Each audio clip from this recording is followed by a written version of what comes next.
Menteri Komunikasi dan Digital Malaysia buka suara terkait kasus band Raja diancam dibunuh.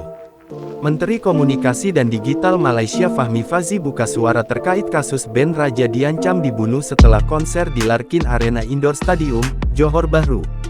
Melansir Kompas.com, Kementerian Komunikasi dan Digital Malaysia akan menunggu penyelidikan polisi terlebih dahulu.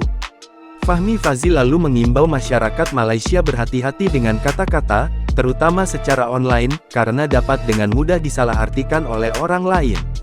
Polisi Malaysia telah menangkap dua pria terkait kasus band Raja diancam dibunuh setelah konser pada Sabtu, tanggal 11 Maret tahun 2023, malam.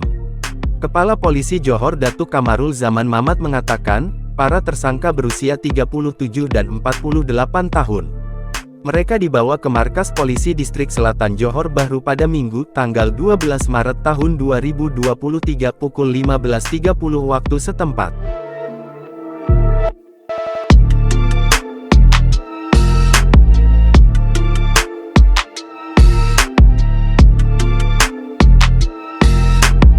Fahmi kemudian mengomentari apakah insiden akan memengaruhi status Malaysia dalam mendatangkan artis asing ke negara itu.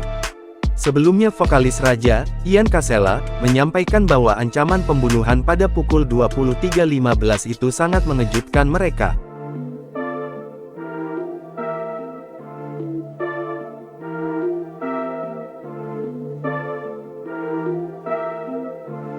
Dia bercerita, dirinya bersama personel Raja lainnya tiba-tiba didatangi 15 orang pengawal dengan dua laki-laki mewakili panitia konser yang marah-marah sambil menuding mereka. Dia menyebutkan, para personel band Raja mulai curiga ketika suara orang-orang yang mendatangi mereka semakin keras saat berbicara.